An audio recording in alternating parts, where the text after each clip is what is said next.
Hi, I'm LaShawn Machado Brinson. And I'm Renee Roberts. And you're listening to the Just Us podcast. Hey, y'all. Hey, everybody. We are back for another awesome episode of Just Us. Yes, it's going to be awesome. Yeah. Because today we're talking about what? All things love. All things love. Yeah. Love. A word that comes. Okay, never mind. But yeah, this is I'm excited about this topic. Me too. You know, because you find people all over society trying to find love. Yes. And I was thinking about how so many times, so often we find the wrong kind of love. Mm-hmm. What do you think contributes to that? Wow. Right out the bat. Well, here why we go. Not? Like, what we doing? Get into it. So, what goes into looking for love? You know, of course, every time you think about finding love in toxic or unhealthy spaces, the song comes up, looking for love in all the wrong places. You remember that? Looking for love yeah. in all the wrong places. But of course, the Saturday Night Live version. Okay, I don't know that. That was from Eddie Murphy back then. Oh, really? He said, looking for love. I've heard that or seen clips. Okay. It was craziness. But when we think about how we find love in some of the worst spaces, I think we all look, because in the beginning, we don't always know how to define it. And the only way that we know how to look for it is either looking for what we had at home as children, or trying to find something opposite of what we had at home with our caregivers. It's good you said that, because, you know, love, what we understand as a construct does not, it's not the same as what we saw when we were children. Right. So, like you said, we grow up, we have this idea that this is what love is. This is what love looks like. Love looks like mom and dad, you know, at home. You know, love looks like Disney movies. Yeah, siblings getting along perfectly Right. and talking all the time. Yeah. You know, love looks like dad going off to work and bringing mom flowers, you know. But then there are some kids that grow up seeing love as the bickering and arguing household. Yeah. Some see love as hostility. Why? Because that's the concept or the construct that is being implanted in our brains when we are younger. So when we grow up and we start looking for love, a lot of times we end up finding the wrong love, because what was normal for us was chaos. What was normal for us was hostility and arguments. Like, that was normal. So to not get that means you don't love me. You don't love me. You won't fight for me. Yeah. Yeah. That's so true. Yeah. I think as we get older, it is important. And even, you know, teaching our children is so important that they look for what they have been trained to develop internally. But what happens if they have not been I'm talking trained? About the right training now, Okay, right? Because, you know, dealing with Black folks, sometimes we have a high turnover rate of training. Like, we don't get the best. We don't always training, and we don't always have time. No. For our children to train our children. Because too often Black families, we are just in survival mode. Oh, literally. We are trying to make it. Yeah. You understand what I'm saying? We're trying to make ends meet. We're trying to do what we can do with the little time that we have. Yes. We're often so pressured to manage, you know, work and, you know, home with the kids and, you know, eating on the run and all of those things. And so not even it can kind of really, kids. The kids are latchkey kids. Like, they come home because mom or dad has to go out and work. Yeah. There are no extra funds for aftercare. Right. And or nanny or an what do you call au pair? All Like, pair, yeah. there's nothing like so a lot of Ooh, we times as children, we can only go off of what we innately do, which is we model or we mimic what we see. that's the truth. So if neglect was a part of our norm, that's how we see someone caring for us. Then self-neglect becomes the way to go, Yeah, and you know? also you neglecting me is the way to go. Oh, you love me. Right, because that Oh, just he shows wants you me. love me. Oh, yeah, you're working a lot for Right. me. Yeah. Like, Yeah. To provide for this. right, right. So I would say, that as we are healing Mm-hmm. ourselves, we're working through healing, working through growth and progress. The most important thing is as we train our children now to train our children and even train ourselves, because a lot of us are reparenting ourselves. Mm-hmm. And so training ourselves right now to see love as what causes us to be safe, Yeah. healthy, and to make progress. Right, right. Because without all three, right? Because you can have fuzzy feelings and be unsafe. Mm-hmm. Because if fuzzy feelings were happening right in the midst of the bickering and the rudeness, oh God, I think I don't understand nastiness to No. people that you love, but I Well, will. But if you don't have safety, if you don't have health, mm-hmm. and you can't make progress, then are you really in love or just in some feeling, some pseudo It's feelings a that pseudo love. yeah, We'll call it a pseudo pseudo love, love, right? fake love, Fake, faux faux love, faux love, faux faux God, faux love. this right.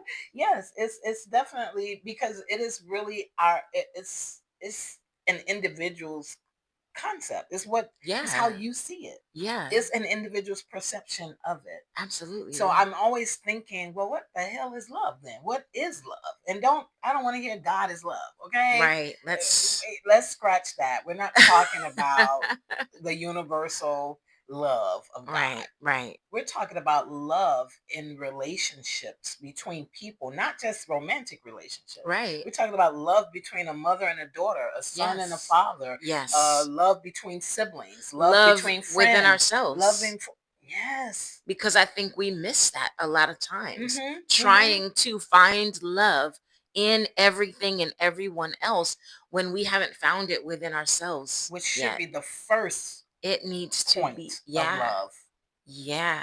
Wow. We miss that We do. because we grow up um, learning how to love ourselves by how other people have loved us. Yeah.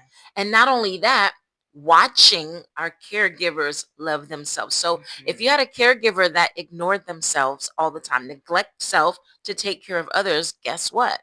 You're going to do the same thing. Big mama probably took care of the whole neighborhood, fed everybody, made sure everyone was good, but did not take care of her own health, Yeah. didn't comb her own hair.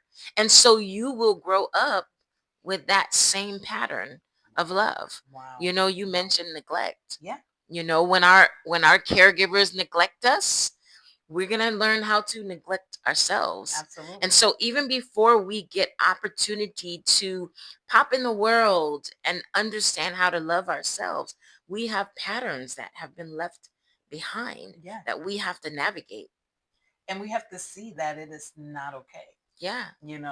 People don't like to hear what's right or wrong. Okay, we won't talk about what's right or Well, wrong. maybe what needs growth? Yes, what needs change? Yeah. You know, Yeah. I would never down someone's upbringing or their way of understanding life, Yeah. because I understand we all have our own concept of life, right? Based Mhm. on our upbringing and our environments and things like that. But as human beings, we have been designed with this unique ability to evolve, Yeah. right? Yeah. That means that in our evolution, there's some things we need to drop off, and then there are some things we need to gain. This is Yes. how the human species keeps thriving. Say that again, because now we've been talking about, we mentioned our Black families. Yeah. And that is one of our, it's a huge passion for us. Yeah. Black generational mental wellness is Yeah. a huge passion for us, Yeah. right? Yeah. So when we think about that, a lot of times growth and progress is not at the forefront of many of our minds. No, because you know what? A lot of times tradition is at the forefront of our minds. So we have to keep the legacy going. We have to keep the tradition going. Right. And This tradition and legacy are are two two different different things. things. Right. Right. Right. But in our minds, this is, this is what Big Mama did. This is what Grandma did. This is what Mama did. And this is what we're going to do. Yeah. Instead of us evolving to say what needs to shift, what needs to change to promote something different in the next generation. Yeah. And being vulnerable enough. Right. To show our kids or tell our children the stories of where we made mistakes and where we were not strong, or even where we didn't know ourselves enough to not make the mistake, So I need to share, like, hey, I could have done this differently, and you can too. And so opening up the valve of progress, of evolving for our children, so that they are not afraid to shift and look different from the way that we look, and learn how to truly love. I think that's love. Yeah, that is love. When we give, that's legacy. When I give you the room to be who you are, and look differently than the way that I look, that's love. I'm thinking about a Bible scripture that we use all the time when it comes to children and them growing up and developing, and raise up a child in the way that they should go, and when they're old they won't depart. Right. So mishandled in our Black communities, because we look at it as, I'm going to raise you up in the way I think you should go. Yeah.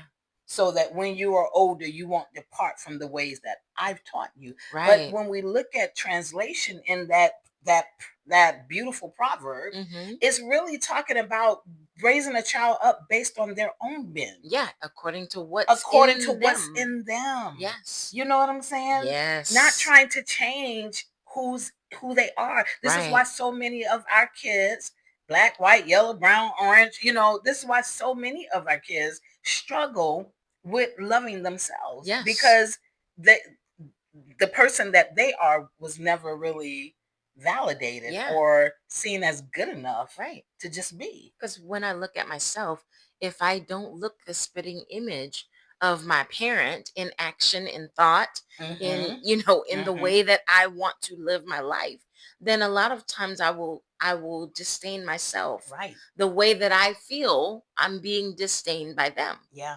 So even when people start to shift and change and get away from the environments that they've been in, the voice of rejection is still there. Still very loud.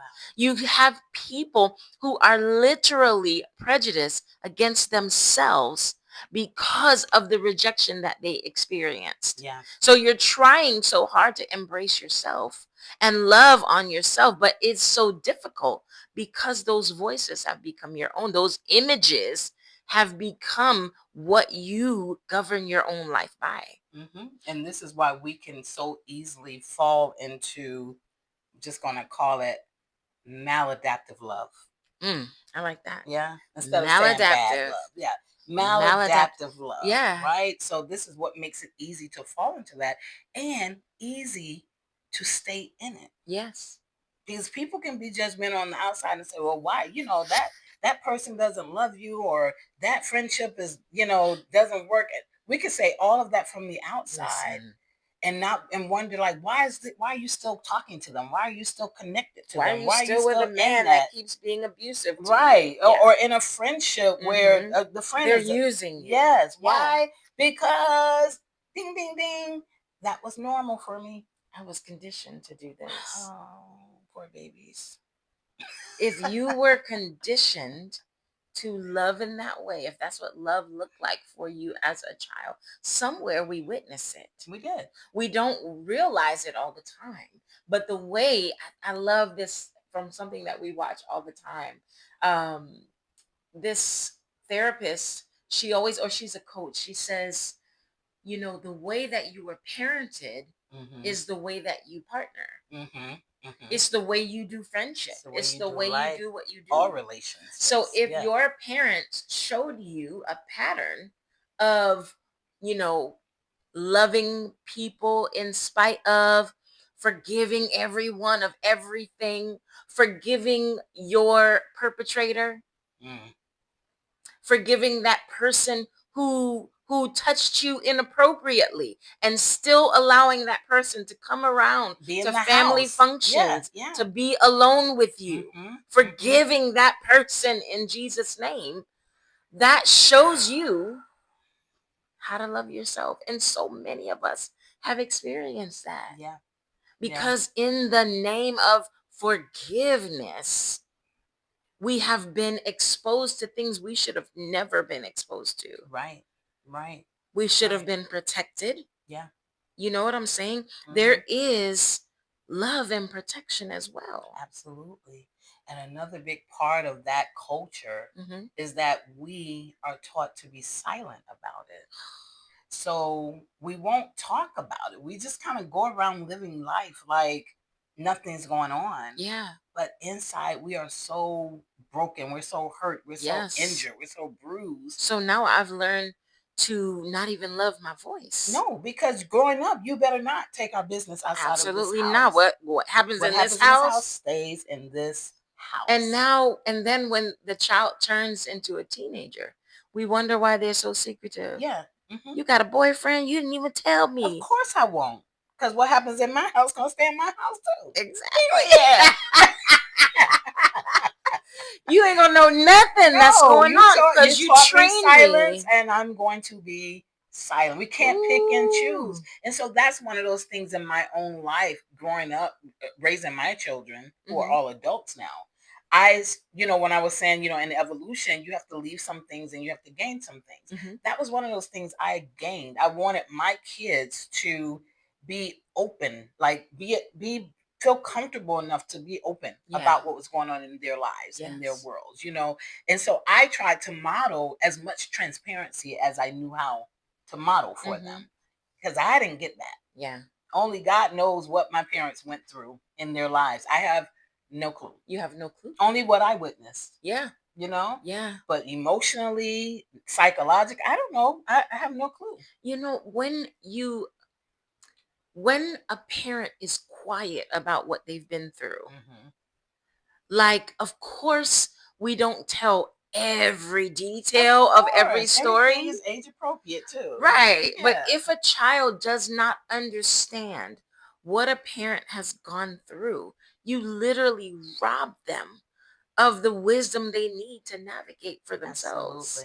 Absolutely. How can I navigate if I don't know what's going on inside of me? Because what's going on inside emotionally is a mirror of my surroundings, whether I see it or not. Exactly. Let me say that again. Period. Rewind. What is going on in a child's emotional makeup has a lot to do with what's going on. It's a mirror for their environment. Yeah. So if mom or dad never says, I dealt with that too, or I deal with that sometimes now, or I went through this when I was younger and I never want you to deal with that, or last week I had to.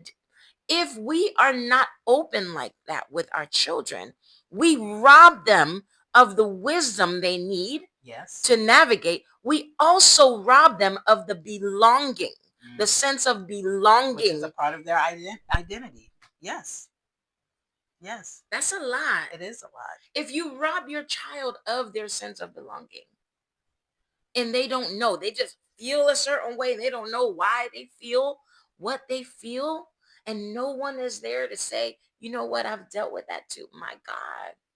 We leave our kids out there so often to navigate emotions on their own and then wonder what the heck is wrong with you. And as adults, we are those children. Yes. That are walking around still trying to navigate relationships. Yeah. I hear so much on, oh God, people wanting to be, I just want a man to love me this way, that way, this way, that Ooh. way. And I'm thinking, but sis, you struggle with loving yourself. Yeah. This is why you can settle for any old love. You can settle for any maladaptive love. Anything that looks familiar or feels normal to you, you settle for it. Yeah.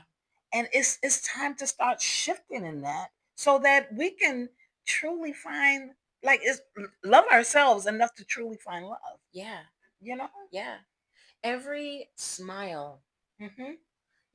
every nod of affirmation that we give to our children or that we have received translates into the love that we have for ourselves. Yeah. Yeah. And if, like you said, if I'm in a space where I've never really had opportunity to really grow, not fall in love with myself, but grow in love with myself, i'm I'm just a sitting duck. Yeah.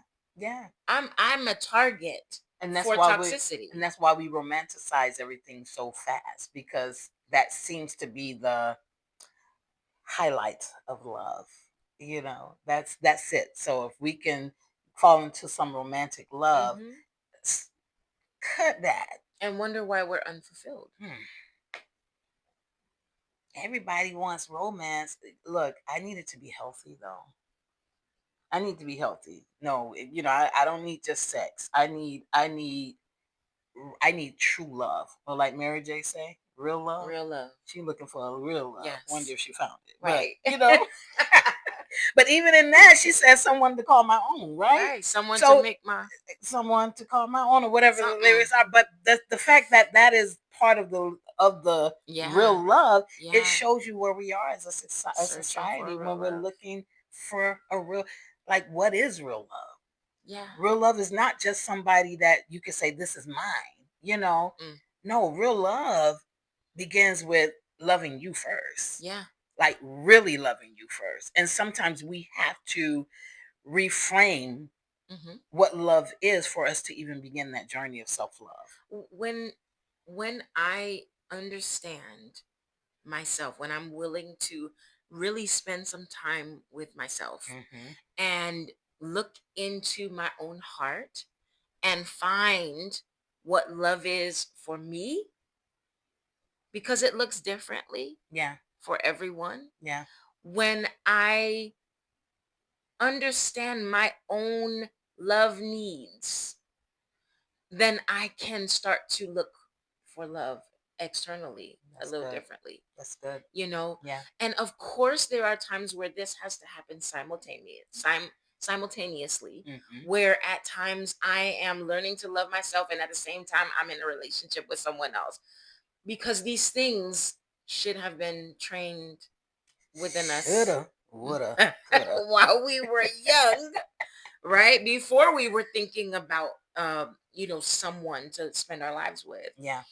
If I am retraining myself, I have to figure out, what does love look like for me? Now, for me personally, when I have a home, a real home, where people love each other in that home, respect one another, work together in community, fend for each other, protect each other, because protection is really huge for me.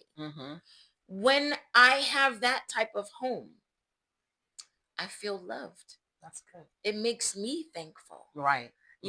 Of course, my definition or what makes me feel loved has a lot to do with the things that I lacked as a child.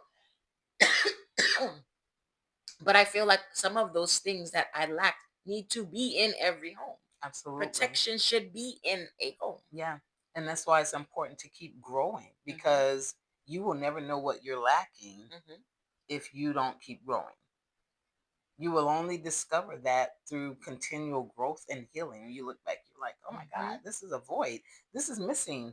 I didn't have this. I need this. This is important to me. To me. Right. It's no cookie cut in a book type thing.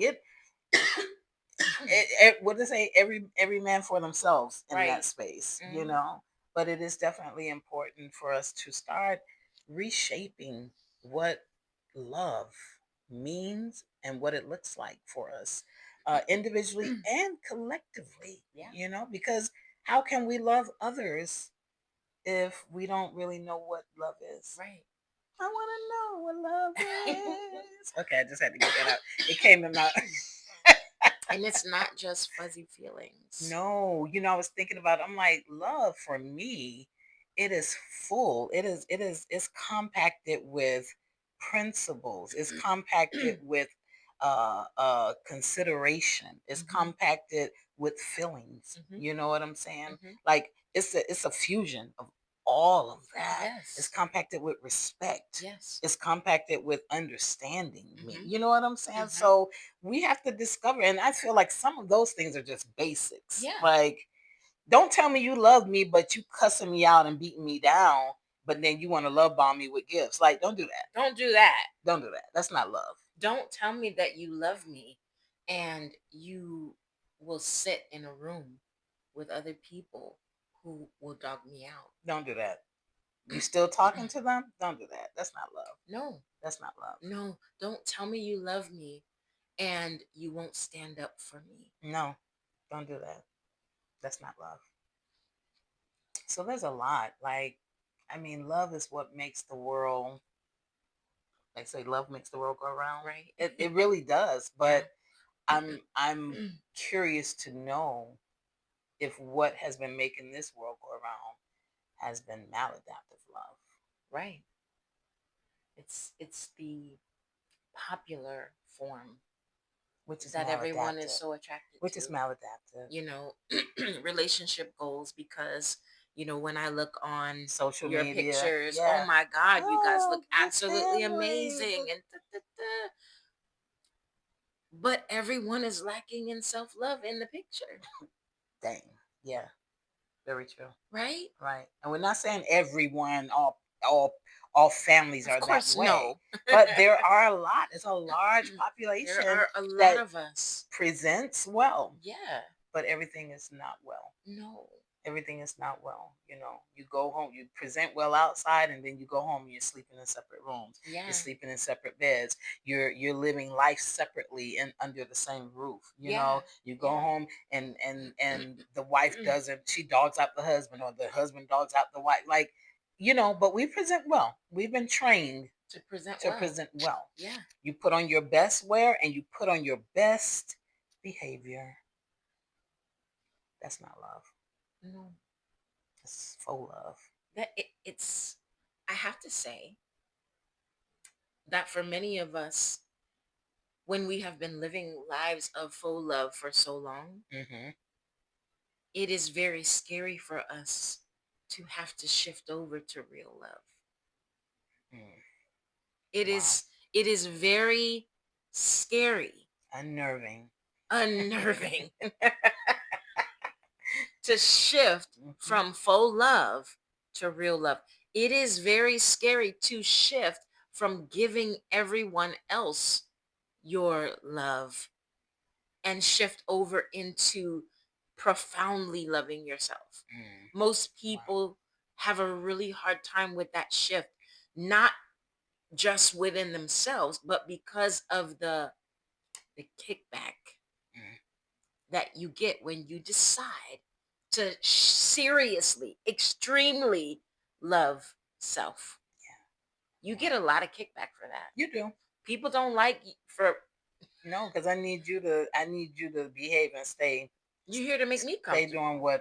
Stay doing what you do to make me feel good. I need you to be the image of what I've created of you in my mind, because that's what makes me comfortable. Yeah, with you. yeah. You know, I think that's one of the biggest things. You know, when I came out of pastoring, that was one of the biggest things. It was hard for some people to respect the shift and look at my form of self-love as something to be celebrated versus, you know, now you're angry with me, or you have a chip on your shoulder about me now.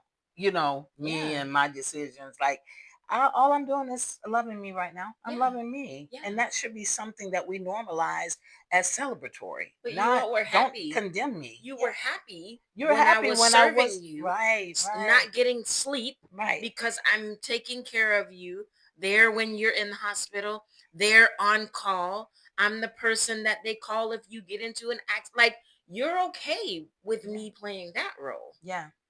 But let me start loving on me. Yeah. That's hard. Like, that hurts. That's diabolical. That really hurts. Yeah, it does. It does.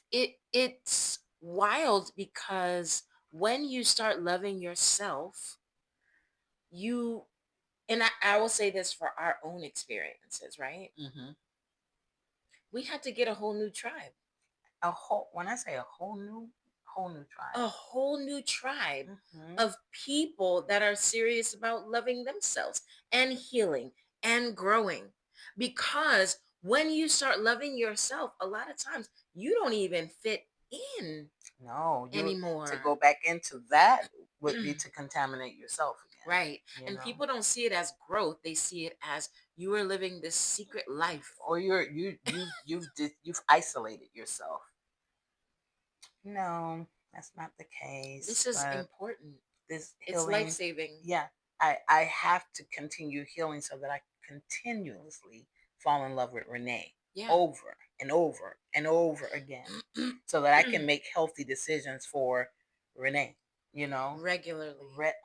Like, it needs to be so normal for me. Absolutely. So anything I have to cut off, anything that's not supporting my self-love, anything that's not encouraging my healing, the cut game is strong. It's got to be strong. It has to be. Doesn't mean it's not painful. It's not like cold, like it's period. No, it hurts. We would do it for our children. Absolutely. Any friend that does not treat them well, we like, you ain't about to be around my child no more. You're not about to be in my house, and don't be in my face talking about Miss Renee. No. You can't be friends with him no more. And no friends with me. Absolutely. But that's not. We don't do it for ourselves. Not how people. Interesting. But I'm learning. We're learning. You deserve love. Absolutely. You really do. Yeah. And when you start to realize that, you don't accept it on some weird low secondhand thrift store. Some thrift stores are nice, but we're not looking for thrift store love. We want brand new.